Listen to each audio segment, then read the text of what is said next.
Halo saudara-saudara yang terkasih dalam Tuhan Yesus Kristus.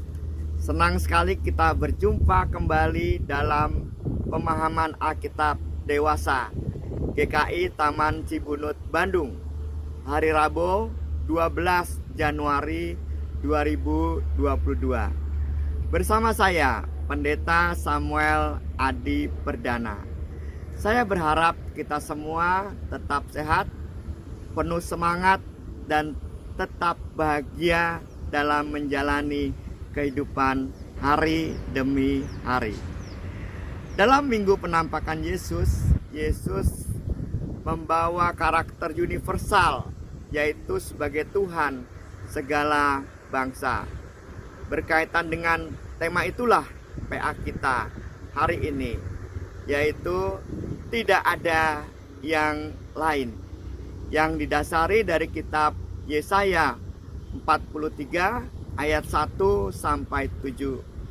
Kitab Yesaya 43 ayat 1 sampai 7 ini adalah bagian dari bacaan leksionari dalam perayaan Minggu Baptisan Yesus. Mari saudara, kita mulai pemahaman Alkitab kita dengan bernyanyi dari NKB nomor 120. Tiada lain landasanku.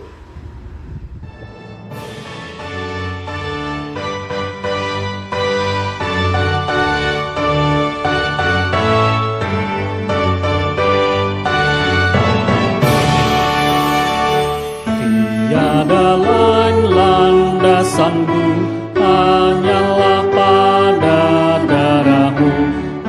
Tiada lain harapanku, ku bersandarkan nama-Mu. Kristuslah batu karangku, di atas Dia ku teguh. Landasan lain hancur luluh. Kasih karunia-Mu tetap, meskipun jalanku gelap. Kendati taufan menderu, tak akan karam jiwaku. Kristuslah batu karangku, di atas Dia ku teguh. Landasan lain hancur luluh.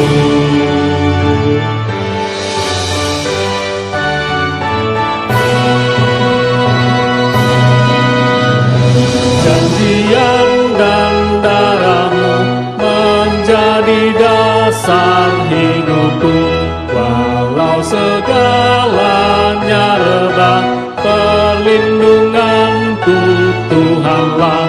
Kristuslah batu karangku, di atas Dia ku teguh. Landasan lain hancur luluh. Mari saudara-saudara yang terkasih, kita bersatu di dalam doa. Tuhan, kami bersyukur pada hari ini kami bisa kembali dalam pemahaman Alkitab. Pimpinlah kami supaya senantiasa hidup kami melandaskan kepadamu saja ya Tuhan, dalam melakukan apapun di dunia ini.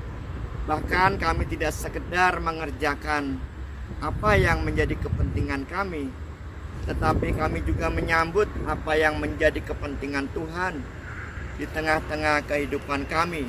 Itu berarti di tengah-tengah juga kebersamaan kami dengan orang lain, dan juga kebersamaan kami di tengah kehidupan ini. Pimpinlah kami dengan Roh Kudus-Mu Tuhan. Di dalam Tuhan Yesus Kristus kami panjatkan doa kami ini. Amin. Saudara-saudara yang terkasih dalam Tuhan Yesus Kristus, mari kita membaca Yesaya 43 ayat 1 sampai 7. Yesaya 43 ayat 1 sampai 7. Tetapi sekarang beginilah firman Tuhan yang menciptakan engkau, hai Yakub, yang membentuk engkau, hai Israel. Janganlah takut, sebab aku telah menebus engkau. Aku telah memanggil engkau dengan namamu. Engkau ini kepunyaanku. Apabila engkau menyeberang melalui air, aku akan menyertai engkau. Atau melalui sungai-sungai, engkau tidak akan dihanyutkan. Apabila engkau berjalan melalui api, engkau tidak akan dihanguskan, dan nyala api tidak akan membakar engkau. Sebab akulah Tuhan Allahmu, yang Maha Kudus, Allah Israel, Juru Selamatmu. Aku menebus engkau dengan Mesir, dan memberikan Ethiopia dan Sheba sebagai gantimu. Oleh karena engkau berharga di mataku dan mulia, dan aku ini mengasihi engkau, maka aku memberikan manusia sebagai gantimu, dan bangsa-bangsa sebagai ganti nyawamu. Janganlah takut, sebab aku ini menyertai engkau. Aku akan mendatangkan anak cucumu dari timur, dan aku akan menghimpun engkau dari barat. Aku akan berkata kepada utara, berikanlah, dan kepada selatan, jangan tahan-tahan. Bawalah anak-anakku laki-laki dari jauh, dan anak-anakku perempuan dari ujung-ujung bumi.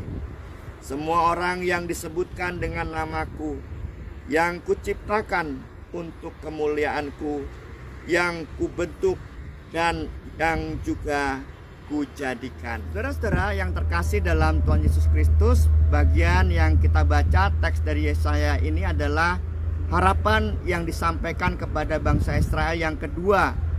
Bangsa Israel akan mengalami keluar dari Babel atau dari tanah pengasingannya. Tema sentral dalam Yesaya 40 sampai 48, di mana Yesaya 43 ayat 1 sampai 7 kita baca tadi, adalah Allah Israel, yaitu Yahweh adalah Allah yang esa bagi segala bangsa dan pencipta dari semua. Hal ini diungkapkan dalam Yesaya 40 ayat 26 misalkan. Akan saya bacakan untuk saudara. Salah satu contoh saja. Arahkanlah matamu ke langit dan lihatlah siapa yang menciptakan semua bintang itu, dan menyuruh segenap tentara mereka keluar, sambil memanggil nama mereka sekaliannya. Satu pun tidak ada yang tak hadir, oleh sebab Ia Maha Kuasa dan Maha Kuat. Itu salah satu saja, saudara. Bisa juga dilihat dalam pasal 42 ayat 5, Yesaya pasal 45 ayat 12-18. Karakter yang universal Tuhan Israel atau Allah Israel juga diilustrasikan dalam referensi kepada Raja Kores dari Persia sebagai Tuhan yang mendatangkan keselamatan. Bisa saudara baca dalam Yesaya 41 ayat 2, ayat 3, ayat 25. Saya akan baca salah satu contoh saja, yaitu Yesaya 41 ayat 2 dan 3. Dengarkanlah aku dengan berdiam diri, hai pulau-pulau. Hendaklah bangsa-bangsa mendapatkan kekuatan baru. Biarlah mereka datang mendekat kemudian berbicara. Baiklah kita tampil bersama-sama untuk berperkara. Siapakah yang mendengarkan dia dari timur, menggerakkan dia mendapat kemenangan dia di setiap langkah, yang menaklukkan bangsa-bangsa ke depannya dan menurunkan raja-raja. Pedangnya membuat mereka seperti debu, dan panahnya membuat mereka seperti jerami yang tertiup. Jadi ini menggambarkan tentang Tuhan yang mendatangkan penyelamat bagi Israel melalui referensi Raja Kores atau orang asing.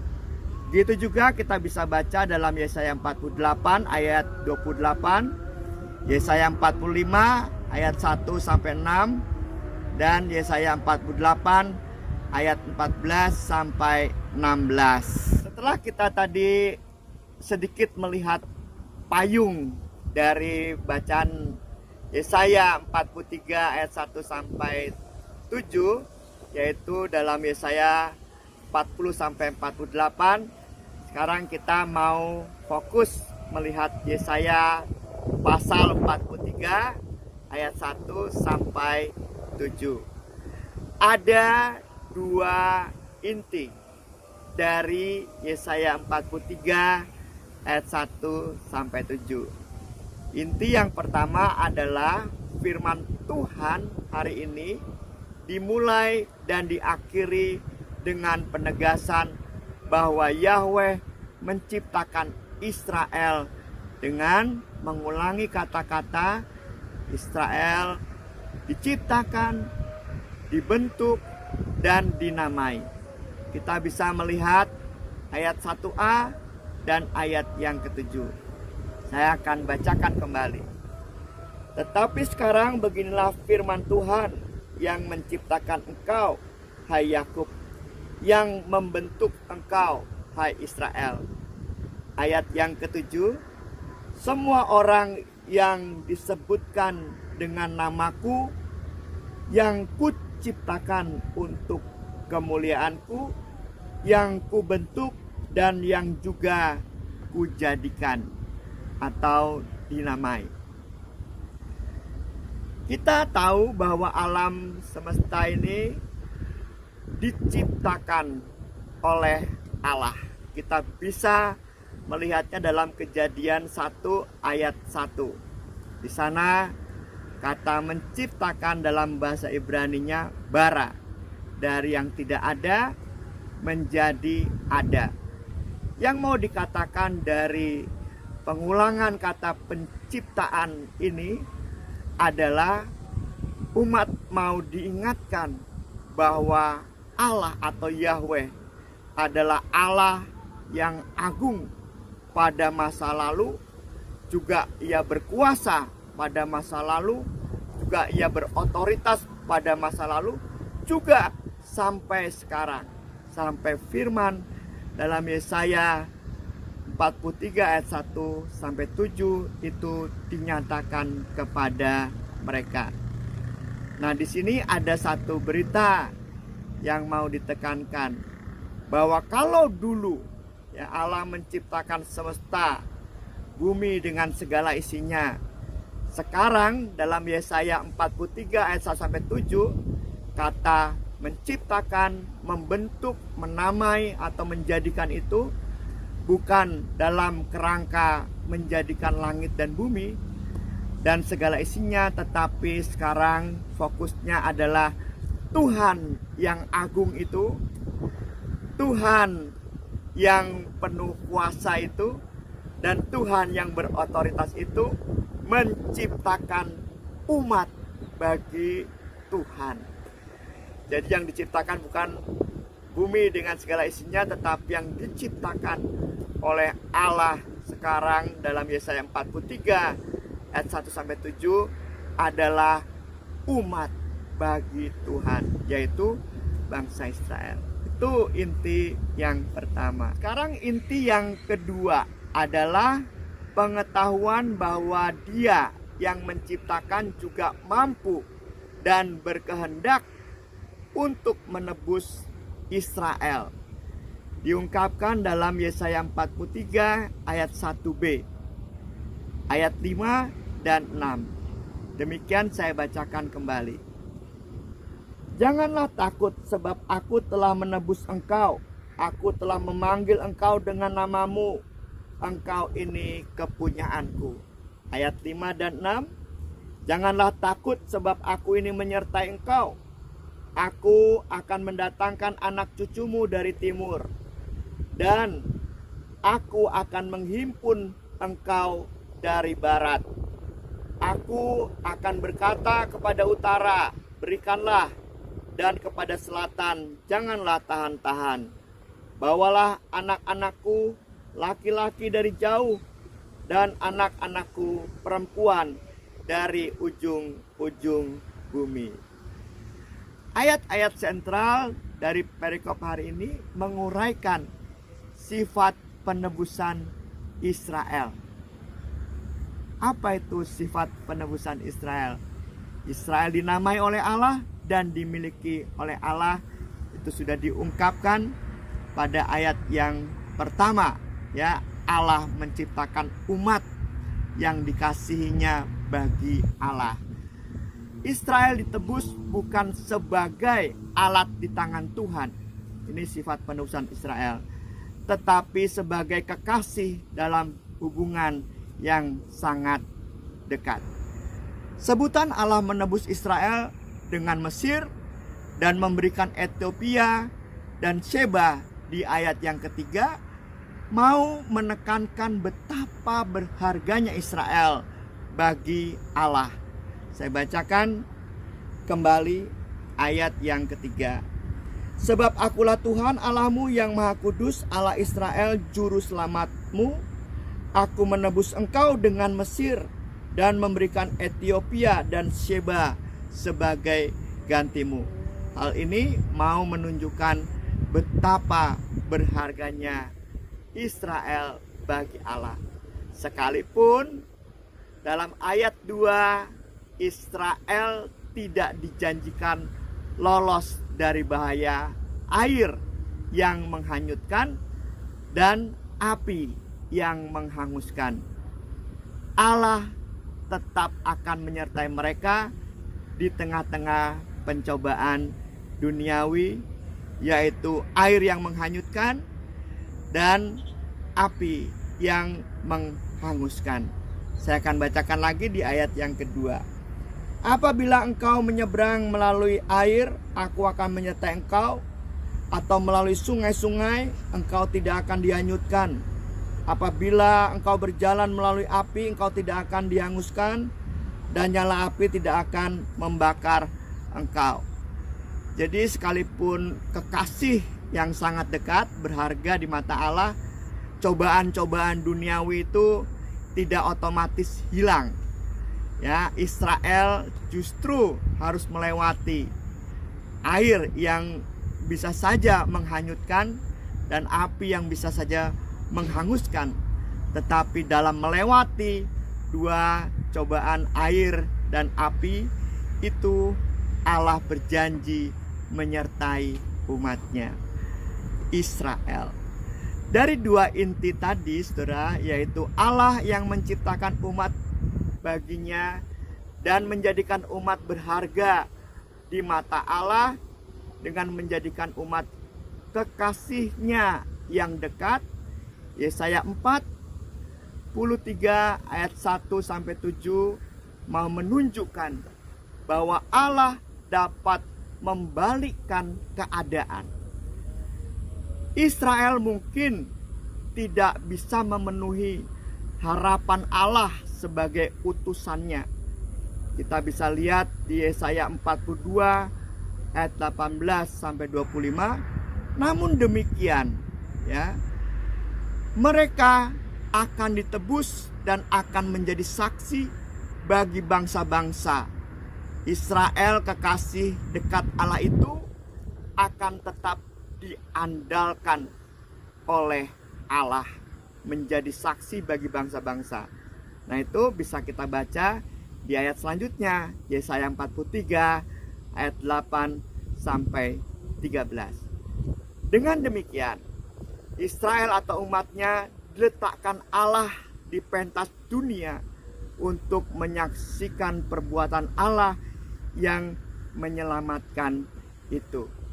Jadi saudara, yang mau dikatakan secara singkat tadi, Israel tidak dapat diandalkan gitu ya, karena memang sering-sering jatuh dalam ketidaktaatan. Tetapi sekalipun demikian, Allah tetap mengandalkannya. Sekalipun ada kemungkinan Israel ini tidak setia dari Babel, dia akan tetap ditebus oleh Allah untuk ditaruh di pentas bangsa-bangsa, supaya mereka bisa menyaksikan perbuatan Allah yang menyelamatkan itu bagi bangsa-bangsa yang lain juga. Lalu dari dua inti tadi, apa yang bisa kita maknai untuk kehidupan kita? Dari Yesaya 43 ayat 1 sampai 7 itu. Ya, apa yang bisa kita maknai sekarang? Tema kita tidak ada yang lain. Tidak ada yang lain yang pertama. Saudara-saudara, sekalipun situasi yang kita alami, contohnya saja yang sangat kita sadari hari ini, pandemi COVID-19 belum berakhir. Malah muncul setelah varian Delta, sekarang varian Omicron. Atau bahkan sebentar lagi, ini candaan anak-anak, akan muncul varian berikutnya, yaitu varian Optimus Prime. Sekalipun demikian, saudara, masih panjang kita berjuang melawan atau melewati masa-masa pandemi COVID-19 ini. Tetaplah percaya kepada Allah. Allah tidak akan berdiam diri. Kita harus bersyukur, saudara, ada bentuk-bentuk nyata di mana Allah menyertai kita melalui ilmuwan, melalui dokter-dokter, tenaga kesehatan yang terus bergumul. Ya, pada saat ini vaksinasi berjalan dengan baik, daya tahan masyarakat Indonesia, masyarakat dunia lebih kuat lagi terhadap COVID-19 dan varian-variannya. Kemarin juga dalam sebuah pertemuan di wilayah selatan, seorang calon dokter mengatakan, atau tepatnya bersaksi, memberi informasi, ya praktek di sebuah rumah sakit swasta Kristen, bahwa sekarang di rumah sakit sudah sangat sedikit pasien yang terpapar COVID-19. Sangat sedikit. Kalau mau dibilang atau tidak mau dibilang tidak ada gitu ya, nanti terlalu ekstrim. Sangat sedikit dibandingkan sebelumnya, setiap hari hampir ada orang yang terpapar COVID-19. Sekarang Presiden Joko Widodo baru kemarin juga sudah mendeklarasikan ya bahwa vaksin ketiga atau booster itu diberikan gratis untuk masyarakat. Satu kabar yang sukacita, saudara. Kita tidak terbeban lagi, supaya masyarakat lebih tangguh lagi menghadapi situasi COVID-19 dengan variannya. Sangat nyata kan, saudara, pertolongan Allah itu bagi kita. Sebagian gereja sekarang sudah membuka kebaktian onsite. Sekarang juga sudah banyak anggota jemaat yang mau dikunjungi, bertemu dengan pendeta. Ya, kita semua tentu menyadari protokol kesehatan yang tetap harus dijaga. Namun rasa khawatir, namun rasa ketidakpercayaan diri itu sudah makin lama memulih ya. Semakin percaya diri dengan protokol kesehatan dan tidak khawatir, bukan sekedar karena sudah vaksin ya, atau bukan sekedar menjaga protokol kesehatan, tetapi melihat sendiri dengan mata kepala bahwa Allah yang membuat kita begitu berharga itu, yang menyertai kita, sungguh nyata. Yang kedua, saudara, tidak ada yang lain. Kita juga melihat terus-menerus gereja-gereja saat ini ya bersatu, berpadu, bahkan bersama kelompok masyarakat yang lain, secara sendiri-sendiri, juga bersama-sama dalam persekutuan yang disebut gereja atau komunitas gereja, juga aktif dalam menyelenggarakan vaksinasi, juga bantuan-bantuan bagi mereka yang terpapar. Saya rasa itu sesuatu yang sungguh luar biasa dan positif saat kita semua menghadapi persoalan yang sama di tengah pandemi COVID-19 ini. Kita bisa bersatu tanpa lagi melihat perbedaan-perbedaan di tengah-tengah kehidupan kita. Tantangan kita sekarang adalah saudara, bagaimana kita sebagai gereja secara individu ataupun bersama-sama sebagai umat Tuhan tetap bisa menunjukkan sikap yang dapat diandalkan oleh Allah yang memiliki kita untuk menyaksikan perbuatan Allah yang menyelamatkan kita ini. Ya tentu dengan perbuatan nyata yang sudah saya sampaikan tadi, bersama masyarakat kita melawan pandemi dengan berbagai kegiatan tadi. Sekarang bagaimana kita tetap bisa bertahan, bisa diandalkan Allah untuk menyampaikan kesaksian tentang perbuatan Allah yang telah dan bahkan terus menyelamatkan kita semua ini. Ada hal yang menarik yang dapat saya sampaikan kepada saudara, hasil tukar pikiran dengan sesama pendeta, yang pada akhirnya dari tukar pikiran itu kami mendapati bahwa gereja sebetulnya adalah sebuah ruang publik atau milik masyarakat. Memang Allah memiliki umatnya, tetapi umatnya yang dimiliki ini diberikan kepada dunia ini. Umatnya seperti tadi Israel dalam Yesaya 43 ayat 1-7 itu diletakkan di panggung dunia, di mana bangsa-bangsa bisa menyaksikannya. Nah, untuk apa gereja itu diserahkan kepada dunia atau diletakkan di panggung dunia? Tidak lain, gereja diminta untuk menyerahkan dirinya kepada dunia secara aktif. Artinya menyerahkan dirinya juga di ruang publik secara nyata kepada masyarakat. Bagaimana kita bisa menyerahkan diri kita kepada masyarakat dan kita bisa diandalkan menyampaikan kesaksian perbuatan Allah yang menyelamatkan itu? Yang pertama, saudara, kita punya semangat yang tadi saya sebutkan tadi, bahwa kita gereja secara pribadi dan bersama-sama diberikan Allah kepada masyarakat. Nah, ini kita perlu sadari, saudara-saudara, kita ini milik masyarakat yang seharusnya bisa diandalkan. Itu yang pertama. Yang kedua, kemudian ketika kita diserahkan Allah kepada dunia ini untuk bersaksi, maka mau tidak mau kita harus mau berpartisipasi di tengah masyarakat. Ya, berpartisipasi dalam gagasan, pemikiran-pemikiran, baik secara sendiri ataupun bersama-sama dalam keterlibatan gereja di tengah-tengah kehidupan masyarakat. Terlibat dalam isu yang menjadi pengalaman masyarakat, ya seperti pandemi tadi misalnya. Kemudian mungkin isu ketidakadilan, isu perusakan lingkungan, dan lain sebagainya.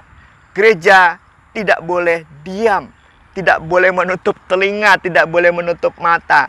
Gereja kita semua sedang diandalkan Allah, dan Allah meletakkan kita di tengah panggung dunia. Bersama masyarakat, kita diminta untuk bisa diandalkan, menggerakkan masyarakat, bahkan juga mungkin digerakkan masyarakat untuk berpartisipasi, memberikan dampak di tengah-tengah kehidupan ini, yaitu dampak yang positif, yang membangun, yang memulihkan. Lalu kemudian yang selanjutnya adalah gereja yang mau berpartisipasi itu harus memandang, nih harus memandang masyarakat yang menerimanya itu, yang di sekelilingnya itu, di mana gereja diberikan itu sebagai saudara, ya, sahabatnya, bukan sebagai musuhnya.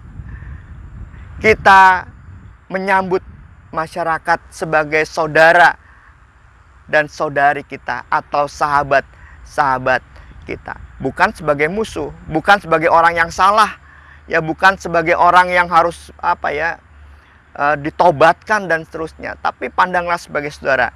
Bagaimana kita mau berpartisipasi kalau kita memandang masyarakat itu jahat, Bagaimana kita mau berpartisipasi dan diandalkan untuk menyampaikan atau menyaksikan hal-hal yang bisa membangun kehidupan bersama.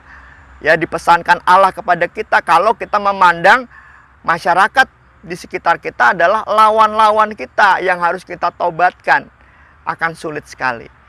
Kita bisa juga diterima oleh masyarakat dan bahkan kita bisa menyaksikan perbuatan besar Allah yang menyelamatkan itu kepada masyarakat. Kenapa?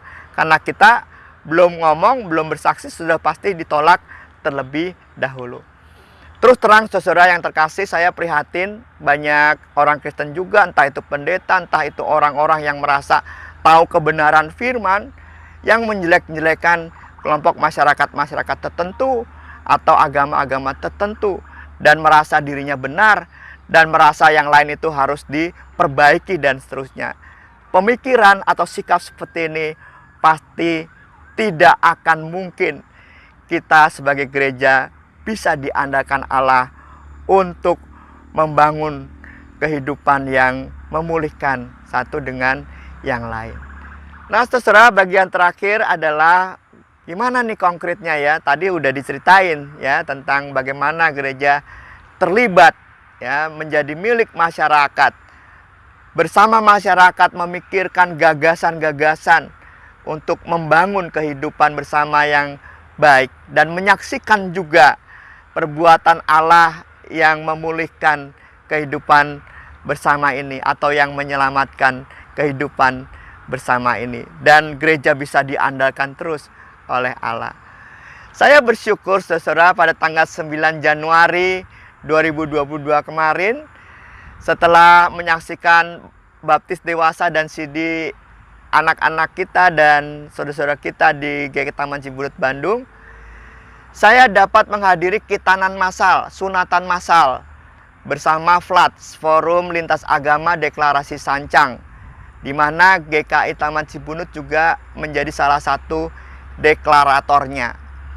Ya, kita memberi dukungan moral juga material ke pesantren As-Son Haji yang dipimpin oleh Kiai Haji Roni Samroni LC, Hajah Popi Saadah, dan Hajah Yuse Arumsyah, di mana khitanan itu dilangsungkan. Nah, di akhir acara itu saya juga menyaksikan kolaborasi permainan rebana oleh santriwati As-Son Haji dan suster-suster Boromius. Dan akhirnya saat kami berpisah, Kiai Haji Mako berkata kepada saya, "Sampai jumpa lagi Pendeta Samuel, ya kamu ngangenin," katanya. Saya balas juga hal yang sama, dirimu juga Kang Mako ngangenin. Hal yang ya mungkin kehidupan sehari yang nggak ada istimewanya ya, sekedar mendukung, hadir gitu. Tetapi dari hal-hal seperti inilah saudara, saat gereja hadir, saat gereja menyerahkan dirinya terlibat dalam pergumulan dan kebutuhan masyarakat, maka gereja mewujudkan juga keinginan Kristus agar kita semua dapat hidup bersaudara, sekalipun kita berbeda-beda. Hidup persaudaraan dan persahabatan di saat ini, di situasi Indonesia saat ini, wah, sebuah kebutuhan yang luar biasa. Nah, beranikah kita menghadirkan diri kita sebagai saudara? Beranikah kita menghadirkan diri kita sebagai sahabat yang menyatukan gagasan-gagasan kita bersama masyarakat sekalipun berbeda? Bahkan kita melakukan kegiatan bersama, ya, program-program bersama dengan masyarakat sekalipun itu tidak terlalu menyangkut kepentingan langsung kita gitu ya.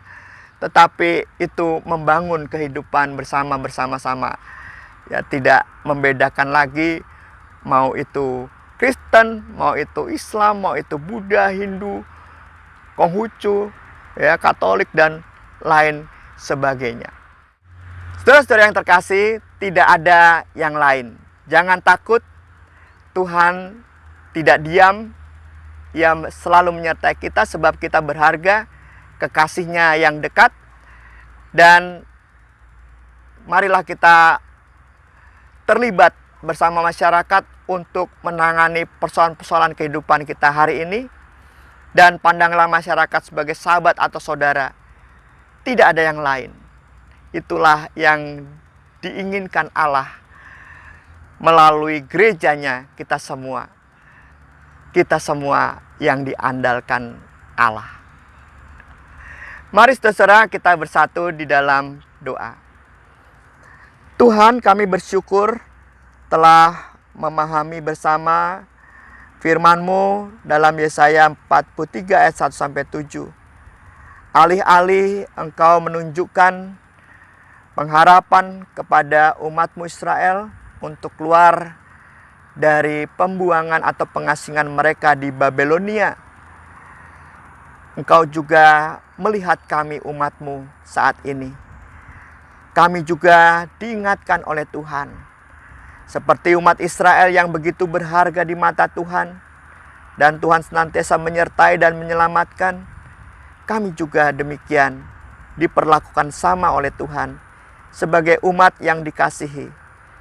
Dan seperti bangsa Israel juga diandalkan untuk menyaksikan perbuatan-perbuatan Allah yang menyelamatkan bagi bangsa-bangsa, kami pun demikian diajak untuk menyaksikan perbuatan Allah yang besar dan menyelamatkan itu kepada orang-orang di sekeliling kami, kepada kehidupan di sekitar kami.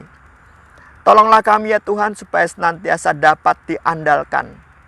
Dan doa kami secara khusus kepadamu ya Tuhan, di tengah situasi bangsa Indonesia selain pandemi COVID-19 yang belum selesai, selain banyak orang juga masih bergulat dengan kehidupan atau memenuhi kebutuhan hidup sehari-hari, secara khusus kami berdoa saat ini memohon kepadamu ya Tuhan, terangilah pikiran dan hati kami, seluruh masyarakat Indonesia termasuk gerejamu, supaya kami tidak mengucapkan kata-kata atau perbuatan yang menjelek-jelekkan orang lain, yang menyalah-nyalahkan orang lain, yang menyesat-nyesatkan orang lain.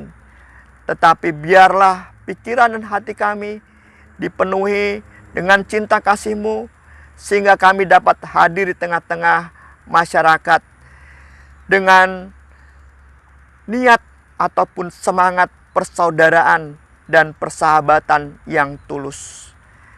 Biarlah semua ini menjadi kerinduan yang ada di hati dan pikiran seluruh masyarakat Indonesia dengan latar belakang apapun mereka.